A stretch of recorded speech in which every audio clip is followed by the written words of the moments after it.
l'esprit du salon, l'esprit de Solucir, la rencontre, l'espace rencontre, porte bien son nom.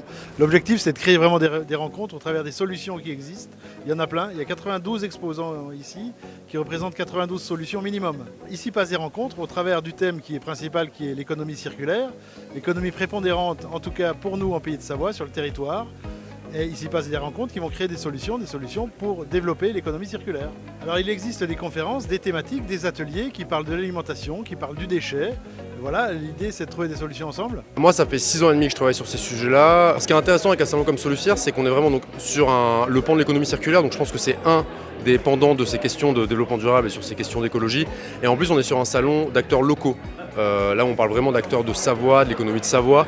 Donc on a vraiment des solutions sur la question des déchets, on a vraiment des solutions sur la réutilisation du matériel de montagne. Ce qui est intéressant sur un salon comme Solucir, c'est la spécificité des acteurs. Là où on ne rentre pas un peu dans les salons de développement durable qu'on peut avoir à Paris ou dans les autres grandes villes comme Bordeaux ou Lille, où en fait on a un peu l'impression de voir toujours les mêmes acteurs, un peu un sentiment d'entre-soi. Ici ce qui est intéressant, c'est vraiment cette espèce d'ouverture avec des acteurs du territoire vraiment présents en Savoie. Alors en tant que rapporteur de la loi anti-gaspillage pour une économie circulaire, l'ensemble de ces enjeux-là ont été adressés dans la loi. Et moi j'aime à rappeler, en fait on a 3 cibles.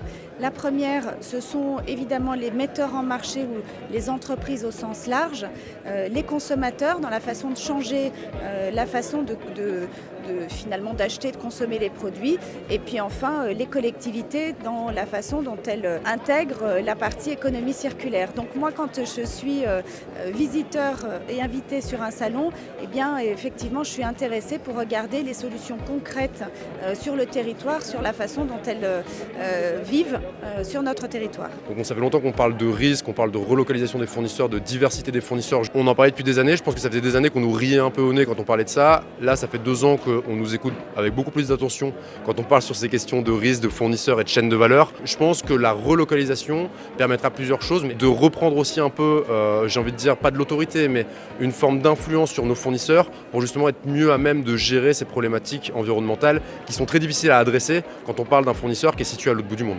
Conférence sur l'agroalimentaire et donc sur l'économie circulaire. Finalement une économie circulaire sur laquelle il y a énormément de leviers, énormément de façons de s'impliquer, énormément de façons de créer, de monter des projets. Donc on a eu la chance ce matin d'avoir 3 intervenants qui chacun à leur façon se sont lancés dans cette grande problématique et se sont lancés dans cette grande transition qu'est l'économie circulaire.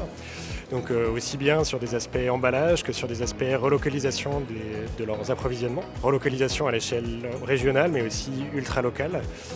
On a énormément aussi parlé de logistique et de métiers de la logistique et également de mise en réseau finalement de ces acteurs qui veulent accompagner le changement vers une économie plus circulaire.